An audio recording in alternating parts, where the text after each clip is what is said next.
Some stories are legends told around fires to scare campers and keep kids close to home. Others are whispered only in the dark when the wind moves through the pines and carries voices that aren't supposed to be there. What you're about to hear isn't a legend. It isn't a fairy tale. It's an account, pieced together from a survivor's notes, from fragments in a torn journal found along the Echo Trail in Superior National Forest, Minnesota. The man who wrote these words never wanted them shared. In his own handwriting, on the final page, he scrawled, "Don't go back. Don't listen when it calls your name. If you hear the whispers, it's already too late." This is his story. Chapter 1. Into the Pines. I grew up in Duluth, Minnesota, and the Superior National Forest was always this place that existed just beyond reach. Wild, massive, untouched. People said you could hike for weeks and never see another soul. That's what drew us in. It was early October when we set out. The air had that bite, the kind that hints at snow but hasn't quite committed yet. The trees were halfway between autumn fire and winter skeletons, a mix of gold birch leaves and black spruce shadows. There were 4 of us, me, my younger brother Caleb, and our friends Mark and Dana. We were all in our 20s, all convinced we knew the woods better than we did. We'd planned a 3-night trek starting from the Echo Trail, heading north toward Moose River, then cutting toward Knife Lake. The boundary waters up there are supposed to be some of the most beautiful wilderness in the country, remote, silent, untouched. We packed light, too light in hindsight, and left Ely after sunrise. The town was already quiet, the tourist season over, just a scattering of locals at the gas station. An older man in a flannel shirt watched us load our packs into the truck. He didn't say much until we were about to leave. "Where you headed?" he asked, voice gravelly. "Knife Lake," Mark answered, proud like he was announcing a victory. The man nodded slowly, then his eyes narrowed. "Don't answer if you hear your name at night." We laughed because, what else do you do? Dana nudged me and whispered that he'd been drinking, that the woods attract crazies. But there was something about his stare. He wasn't joking. By the time we hit the trailhead, the sky had clouded over. The forest swallowed us almost immediately, that kind of quiet where even your footsteps feel muffled. We hiked in deep, miles past any sign of another person. The deeper we went, the more the forest changed. The air grew heavier, damper. Patches of fog clung to the ground, even though the sun was still up. Around midday, Caleb pointed out something odd. A tree, a huge white pine, had claw marks scoring all the way up the trunk, higher than any bear could reach. We stood there staring for a long time, but nobody said the word that hung in the air. "Probably lightning," Mark muttered, though we all knew it wasn't. We reached camp just before dusk, near a small clearing by a stream. The silence was thick. No birds, no chipmunks, nothing. Usually the woods chatter in the evenings, but here it was as though the forest was holding its breath. We set up tents, built a fire, tried to shake it off. Dana told a ghost story about some trapper who vanished in these woods back in the 1800s. Mark made jokes.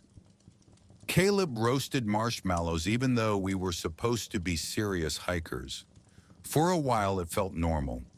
Warm light, crackling fire, laughter.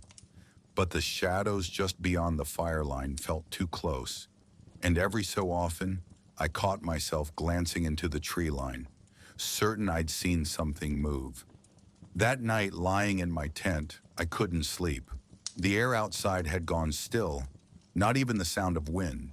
Then just past midnight I heard it, faint, almost too faint to notice. A whisper, my name. "Ethan." It was Caleb's voice. I sat up immediately. He was supposed to be in the other tent, asleep. I froze listening. The voice came again, a little louder, just outside the tent. "Ethan, us come here." My throat went dry. Slowly I turned. Caleb was snoring softly beside me. The whisper came again, dragging my name through the dark. And that was the first night I knew. Something was out there in the pines. Chapter 2. The First Night.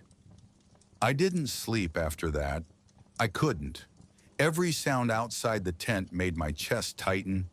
Every gust of wind felt like a hand brushing against the fabric. But the strangest part, Caleb didn't stir. He stayed asleep through all of it, as though nothing had happened. I lay awake for hours, counting my breaths, waiting for dawn. When morning finally came, the forest was gray with mist. The fire had died down to ash, and the air smelled of wet stone and pine needles. Dana was the first out of her tent, rubbing her arms against the cold. "Did you guys hear anything last night?" I asked, trying to keep my voice casual. Mark shook his head, yawning. "Just the usual. Owls, maybe coyotes." I looked at Caleb, who was tying his boots.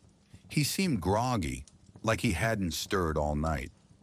If he'd heard his own voice calling me, he didn't say anything. That's when Dana noticed the tracks. They started near the tree line, pressed deep into the damp earth. Long, uneven impressions, not quite human, not quite animal. The stride was wrong, too long, as though whatever left them had legs far taller than ours. At first, Mark tried to laugh it off. "Moose," he said. "Has to be." But Dana shook her head. "Moose don't walk like this. Look, the spacing. And what about the toes?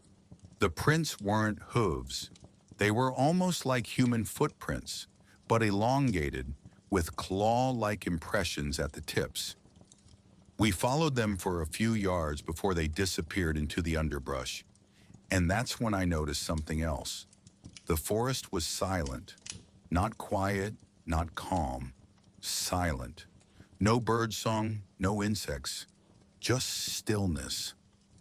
It should have been comforting, hiking deeper into the trees, but instead it felt like we were trespassing somewhere we weren't supposed to be. By afternoon, we tried to shake it off. We boiled water from the stream, ate trail mix, kept moving north. The trail grew narrower, almost swallowed by undergrowth, as if few people had passed this way in years. At one point, Dana asked if we were even on the right path anymore. That night, as the sun went down, we built another fire. The trees seemed to lean closer, their branches like skeletal arms against the sky. We sat in a circle, trying to be normal, telling jokes, talking about school, the kind of chatter meant to fill silence. Then Mark brought it up. "You know what this reminds me of?" He smirked, poking the fire with a stick. "Those old stories. The Wendigo." Caleb groaned. "Oh, come on." "No, seriously," Mark said. "It's a northern Minnesota thing, right? Hunters would get snowed in, run out of food, turn to cannibalism, and then..." He drew his finger across his throat. "Poof. You're not human anymore. You're something else. You're cursed." Dana shivered and hugged her knees. "My grandma told me that when I was little. She said the Wendigo calls your name, lures you into the woods. If you answer, it takes you." The fire popped, scattering sparks into the dark. I didn't laugh, because the night before, that's exactly what I'd heard. We all went to bed early, but sleep didn't come easy. The forest pressed in around us, and the silence was worse than noise. Around midnight, I heard it again. A whisper. This time, it wasn't just my name. It was all of ours. Caleb, Dana, Mark.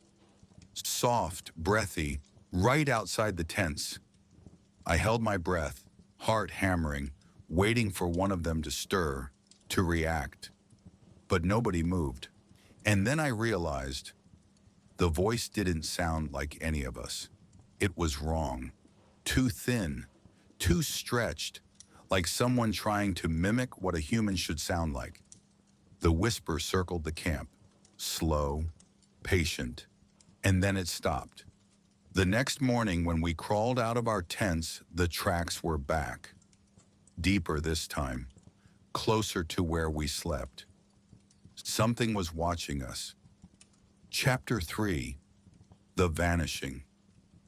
The third morning was colder.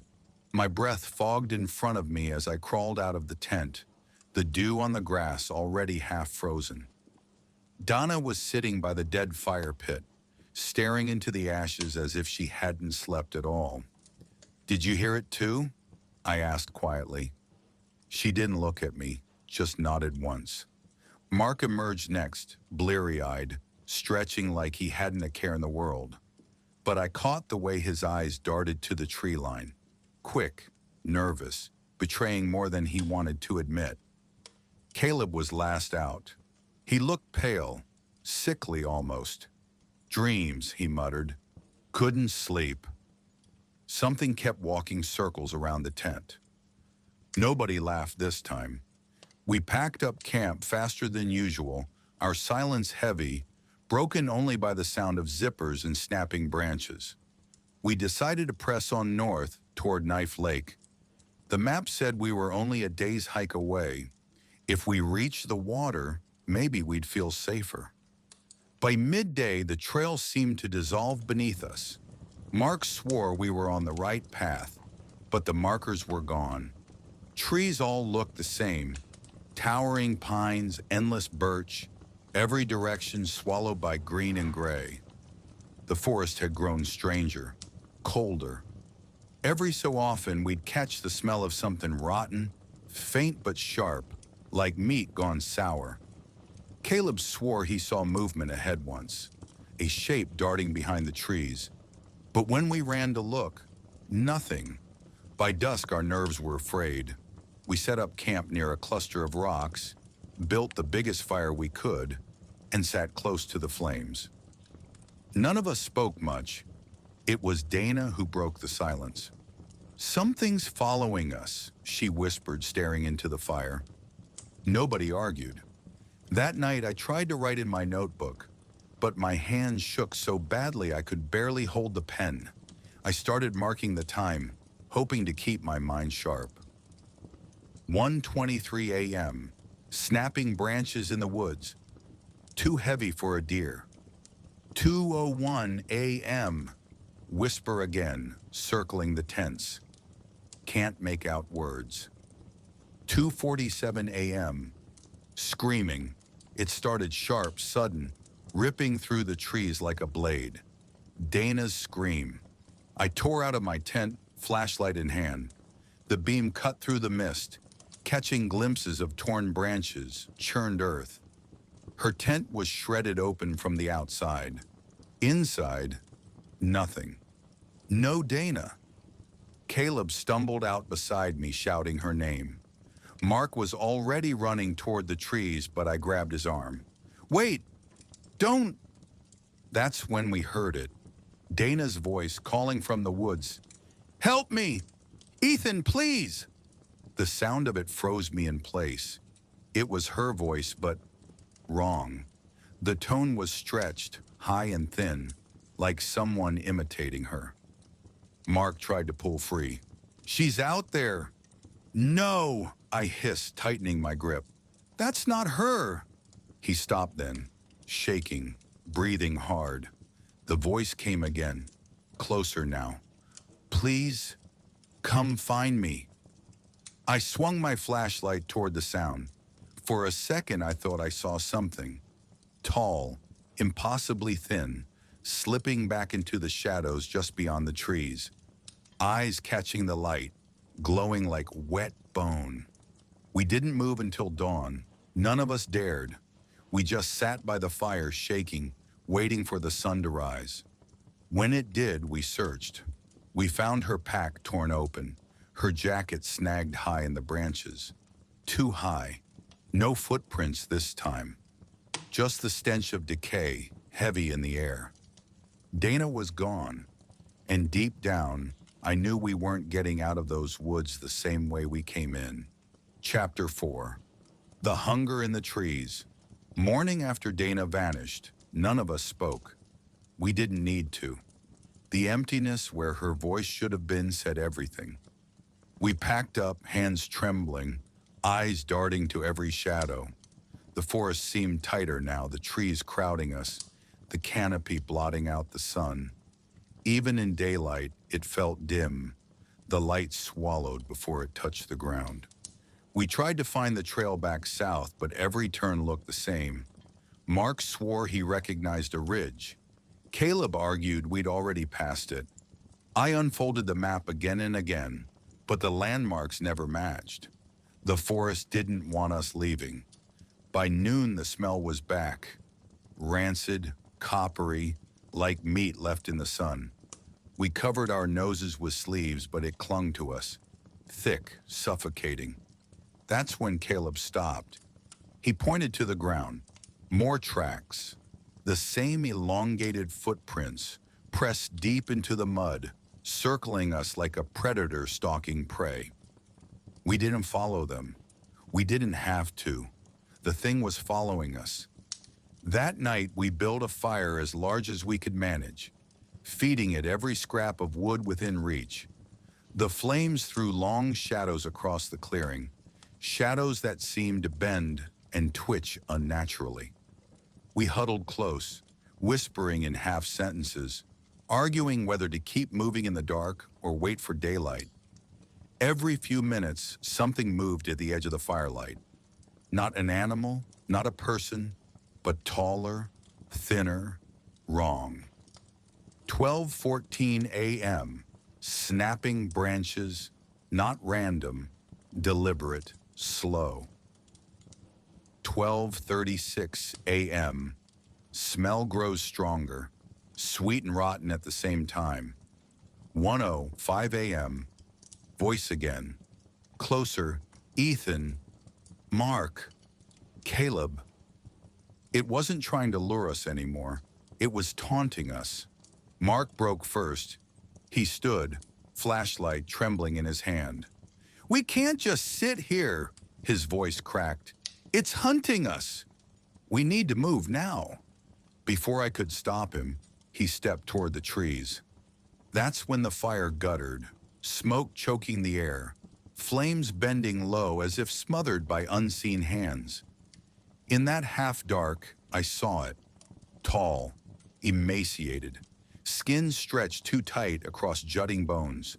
Its limbs wrong, too long, ending in clawed hands that almost scraped the ground. And its head, antlers or something like them, jutting black against the night sky. Eyes glowing pale, unblinking. It moved faster than anything should, slipping back into the trees before I could scream. Mark froze, his flashlight beam shaking across empty branches. Then a whisper in his ear. I saw his whole body jolt as though someone had spoken directly into him. "No," he whispered. "No, I'm not." He bolted. We screamed his name, but he didn't turn back. He ran into the trees, into the dark, swallowed whole in seconds. The forest fell silent again, except for Caleb sobbing quietly beside me. We stayed awake until dawn, clutching the last embers of the fire, knowing Mark was gone. When the sun finally rose, we searched. Not because we thought we'd find him, but because we were too afraid not to. His flashlight lay cracked on the ground. His pack was torn open. No blood, no footprints leading away. Just silence. Now it was only me and Caleb. Two left, and the whispers never stopped. Chapter 5. Whispers that Remain. By the time the sun rose on that fourth morning, the fire was nothing but ash and smoke, and we were wrecks. Two of us left, hollow-eyed, nerves frayed to nothing. Caleb wanted to keep moving north, said the lake couldn't be far. He kept insisting, voice shaking, that if we reached Knife Lake, someone would find us. But I knew no one was finding us. Not out here. Not where the forest had already chosen us. Still, we walked. Our packs lighter now. Not because we'd eaten, but because we'd abandoned anything we couldn't carry in our fists. The trees pressed closer, the silence so deep I could hear my own blood in my ears. Every shadow looked like a figure waiting. By midday, Caleb started talking to himself. At first I thought he was muttering, but then I realized he was answering the whispers. I grabbed his arm, shook him. "Stop! Don't listen." But he just stared past me, eyes glassy, lips moving like he was in a trance. That night, we didn't bother with a fire. The smell was back, thicker, heavier, clinging to us like a second skin. We sat in the dark, backs pressed to each other, waiting. And then the voices came. Not one, but many. Dana's, Mark's, even voices from our childhood. Our mother, long dead, calling our names with that warm softness we hadn't heard in years. They circled us, closing in, until it felt like the whole forest was whispering. Caleb broke. He stood swaying, tears streaming down his face. "It's her," he whispered. "It's Mom. She's here." I clutched his arm, begged him to sit down, but he tore free. I can't leave her out there alone." And before I could stop him, he stepped into the dark. I followed, flashlight beam cutting through the mist, branches whipping against my face. "Caleb!" I screamed, voice cracking. I found him 20 yards from camp, standing perfectly still. His face was pale, eyes wide. For a heartbeat, I thought he'd come to his senses. Then he whispered, "It's beautiful." And something moved behind him. I barely saw it. A flash of bone, clawed hands wrapping around his shoulders. A stench so thick it choked me. Caleb didn't scream. He didn't fight. He just let it take him, pulled backward into the trees until there was nothing left but silence. I ran. Branches tore at my arms, my legs, the forest a blur of black and gray. Behind me, the whispers chased me, faster than my heartbeat, faster than breath. The ground vanished under my feet and I stumbled down a ridge, slamming hard against the rocks. My vision blurred, pain blooming across my skull. But I kept moving, dragging myself forward on hands and knees until at last, a sign, a wooden trail marker, weathered, cracked, but real, a way out. I don't remember how I got to the ranger station. I remember collapsing on the porch, throat raw from screaming, my body shaking so violently I thought my bones would break. I remember hands lifting me, voices shouting, the sting of light in my eyes. When I woke, I was in a hospital bed in Duluth. They told me I'd been found half frozen near the edge of the Echo Trail, alone. They asked me what happened to the others. I told them I didn't know, but I do. Dana, Mark, Caleb, they're gone, taken, consumed. And yet, I still hear them. At night, when the wind moves through the pines outside my window, I hear their voices, soft calling my name, just like before. The forest didn't let me go. It followed me home. The Wendigo doesn't stop. It doesn't forget. It whispers, and sooner or later, I'll answer.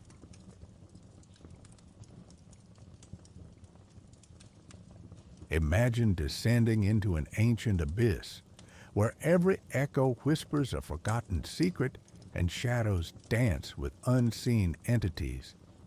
This isn't just a cave, it's the Whispering Caverns, a place so chillingly beautiful it might just be the last place you ever want to be. Are you brave enough to venture into its terrifying depths with us tonight? Chapter 1. The Descent. The entrance to the Whispering Caverns was not marked on any official map. It was known only through scraps of folklore whispered in the small, half-forgotten mining town of Ashford. The locals never went near it. They spoke of voices carried on the wind, voices that didn't belong to any living thing. But for Liam and his three friends, Mara, Ethan, and Claire, the cave was irresistible. Urban legends always had a way of attracting those who didn't believe in them. They had been cave explorers for years, hungry for the thrill of discovering the unknown. The Whispering Caverns was their white whale. The mouth of the cave yawned before them, jagged rocks framing a darkness that swallowed the late afternoon sun. The air seemed colder here, unnaturally so, and with each step toward the entrance, their lanterns flickered as if protesting the journey. "Looks like the earth itself is exhaling," Ethan muttered, staring at the faint mist curling from the cave's throat. His voice was meant to sound amused, but the tremor at the edges betrayed unease. Mara, always the boldest, rolled her shoulders and adjusted her climbing harness. "It's just air displacement. These caves are riddled with tunnels, pressure shifts all the time." Her words were factual, confident. But when she glanced at the cave, her eyes lingered a little too long. Inside, the rock walls were slick with condensation. Water dripped from unseen cracks, each drop echoing like a clock tick.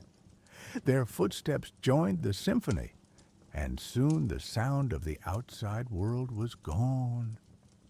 Claire, walking at the back, shivered. "Does anyone else hear that?" she whispered. They paused. Silence. Just the sound of dripping water. Then, faintly, so faintly it might have been mistaken for the wind, a voice sighed through the passage. It wasn't words, not yet, but a long, mournful breath that slithered between their ears. Liam tightened his grip on the lantern. Probably air currents. "Let's keep moving." But as they ventured deeper, the voices seemed to follow, layered and soft, like overlapping whispers. Sometimes they thought they heard laughter, sometimes sobbing, other times a low murmur in a language none of them knew. The tunnel narrowed, forcing them into single file. The rock pressed closer, suffocating, until the ceiling dipped low enough that they had to crouch. Their headlamps threw fractured beams across walls carved with strange, spiraling patterns. Not human-made, not natural. Something in between. Ethan brushed his fingers over the markings. These aren't mineral formations. "Then who carved them?" Claire asked, her voice barely audible. The air shifted again, carrying with it a stench of rot, faint but undeniable. A whisper curled around Liam's ear this time, clear as if someone had leaned close to him. "Turn back!" His breath caught. He whipped around, lantern swinging. No one was behind him but Claire, her face pale and strained. "Did you say something?" Liam asked. She shook her head quickly. "No." The silence that followed was heavier than stone, pressing down on all four of them. The group exchanged nervous glances, but no one suggested leaving. The thrill of discovery and the stubborn refusal to give in to fear kept them moving forward. Yet, as they crawled through the narrow passage and into a vast chamber that seemed to breathe on its own, Liam realized something chilling. The whispers weren't coming from behind them anymore. They were coming from ahead. Chapter 2. The Chamber of Echoes. The chamber opened before them like the heart of some vast, sleeping beast. Their lantern light stretched upward, swallowed by a ceiling so high it vanished into darkness. Stalactites hung down like jagged teeth, glistening with moisture. Pools of water mirrored the stone canopy, reflecting the explorers' bobbing lights, until it seemed as though they were walking between two worlds, above and below. The echoes here were strange. Their footsteps returned warped, bent into unfamiliar rhythms that didn't belong to them. If Ethan dropped a pebble into one of the pools, the splash seemed to repeat itself a second later, softer, almost hesitant, like something beneath the water had mimicked the sound. "Beautiful," Mara whispered, the first to break the silence. She swept her headlamp across the chamber, lighting up glittering mineral veins that shimmered like constellations trapped in stone. "This is untouched. No one's ever documented this place." Claire knelt by one of the pools, trailing her gloved hand just above the surface. "It's so clear," she said, her voice echoing strangely, "like glass." The pool rippled. Claire jerked her hand back, eyes wide. "Did you see that?" "I didn't touch it." Liam steadied his lantern, frowning. "Probably a drop from the ceiling." But when they all looked up, the rock above them was dry. Ethan gave a sharp laugh to shake off the tension. "Come on, guys. Caves do weird stuff. Air currents, vibrations. Everything echoes down here." He tossed another pebble into the pool. The splash rang out. But this time, the echo returned as a low, distorted gurgle, like a voice submerged underwater. Claire flinched. "That's not funny." Ethan's grin faltered. "I didn't." Before he could finish, the whispers returned, not faint anymore, not fleeting. They slithered from the walls, the ceiling, even from beneath the pools, a chorus of murmurs, weaving together like a dark lullaby. "Do you hear that?" Claire hissed, her voice rising. Mara's jaw tightened. "Everyone stay calm. It's just the acoustics. Our ears are playing tricks." But even as she said it, her headlamp caught something carved into the far wall. She froze, beam fixed on the markings. The others followed her light, and their breath caught. A sprawling mural stretched across the chamber wall, etched deep into the stone. Not random scratches, not natural mineral flow, but deliberate shapes, figures, human figures, bowing before a massive shadow that rose from a cave mouth much like the one they had entered. The shadow was all sharp angles and curling lines, its form impossible to define, yet undeniably menacing. Dozens of smaller carvings surrounded it, faces contorted in fear, hands clawing at the air. And at the bottom of the mural, etched deeper than all the rest, were words, not in English, not in any language they recognized, but somehow, horribly, They all understood the meaning. The cavern remembers. The lantern sputtered, dimming at once. A ripple moved across the pool, larger this time. Something shifted beneath the water, too deep to see, too quick to track. The explorers backed away instinctively, hearts pounding. Then the chamber exhaled, the air rushed outward, carrying a stench of mold and decay so strong it coated their tongues. The whispers swelled into frantic, overlapping cries, pleading, begging, warning. Claire screamed, clapping her hands over her ears. "Make it stop! Please make it stop!" Her voice echoed, warped, and in the echo, another voice answered.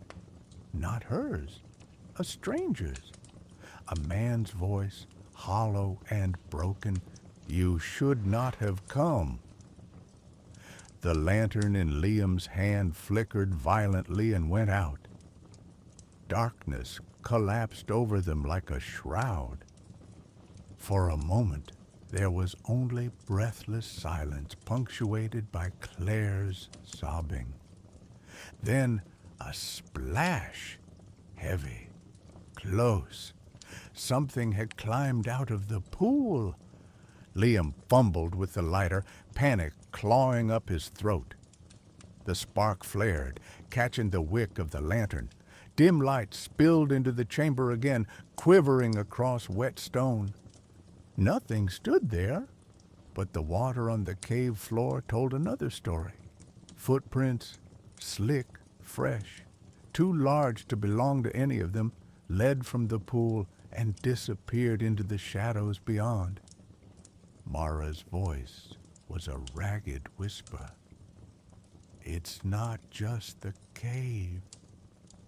Something else is down here." Ethan swore under his breath. "We need to get out, now."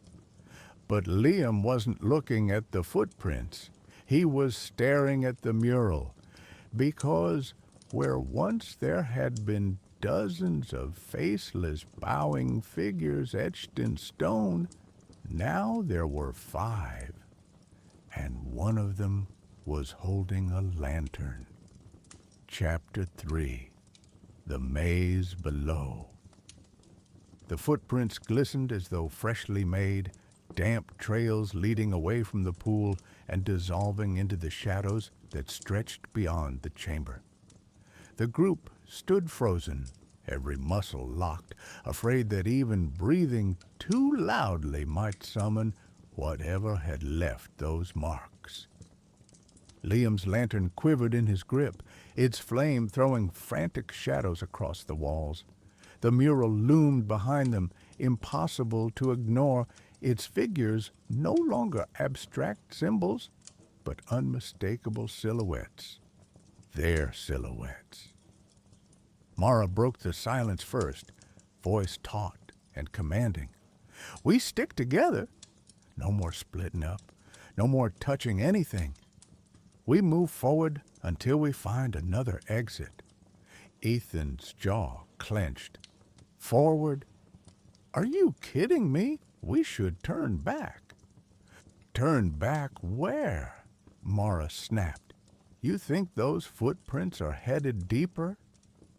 They could be circling us. You want to run straight into it?" The argument crackled between them like static. Meanwhile, Claire stood trembling, her headlamp angled down as though she couldn't bear to look at the walls or pools. Her lips moved silently, whispering something Liam couldn't make out. "Claire?" he asked gently.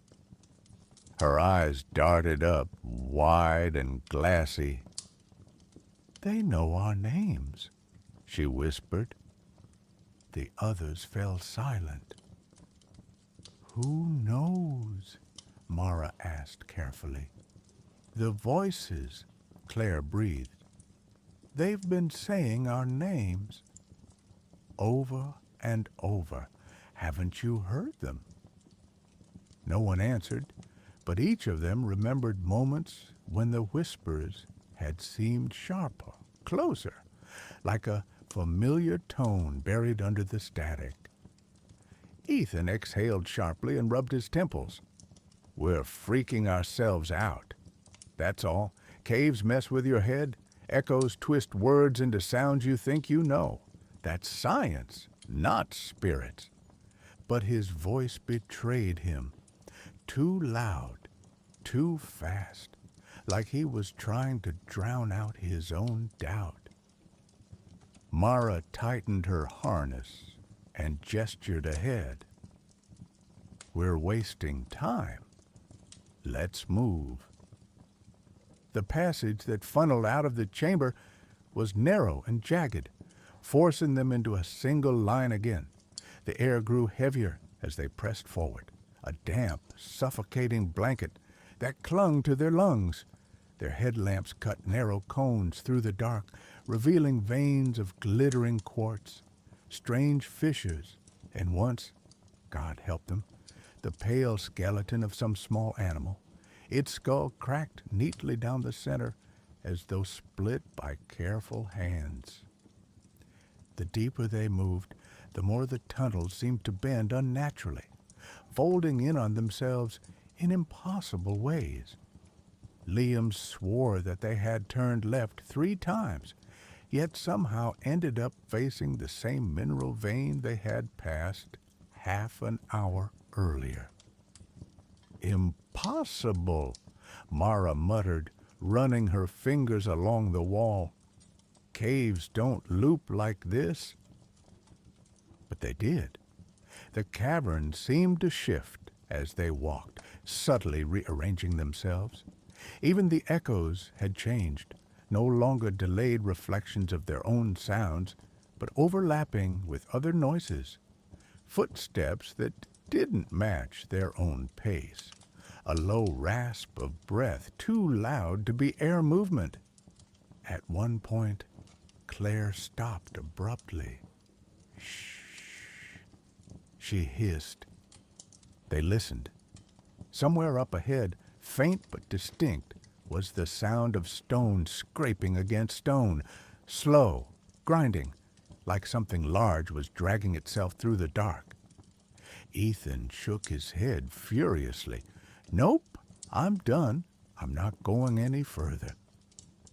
He turned, retracing his steps back toward the chamber.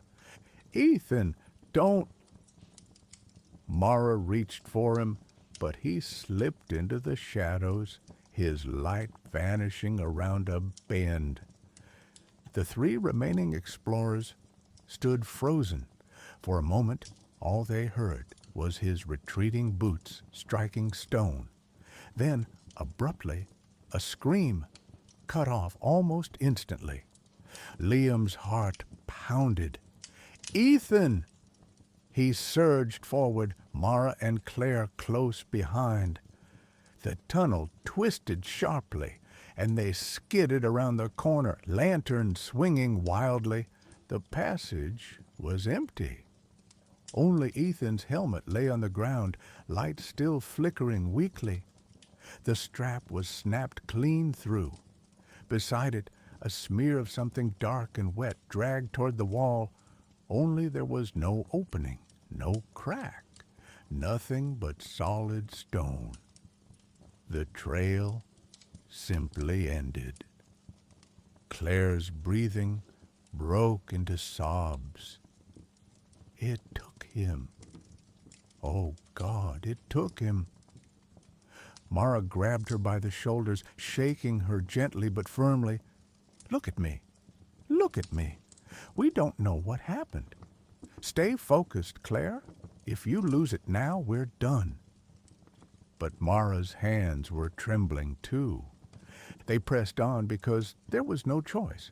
Each step echoed hollow, each breath shallow. Without Ethan's presence, the tunnels seemed to grow even tighter, as though mourning their lost companion. Hours seemed to pass, or maybe minutes. Time meant nothing underground. At last, The passage widened into another chamber, though not as vast as the first. The walls here were different, lined with alcoves. At first they looked like natural pockets in the rock, but as Liam lifted his lantern closer, the truth settled in his gut like ice. The alcoves were carved deliberately, and inside each one lay a shape. Bodies, dozens of them, desiccated and brittle, folded into the stone as though the cave itself had swallowed them whole. Their faces were frozen in expressions of terror, mouths agape, eyes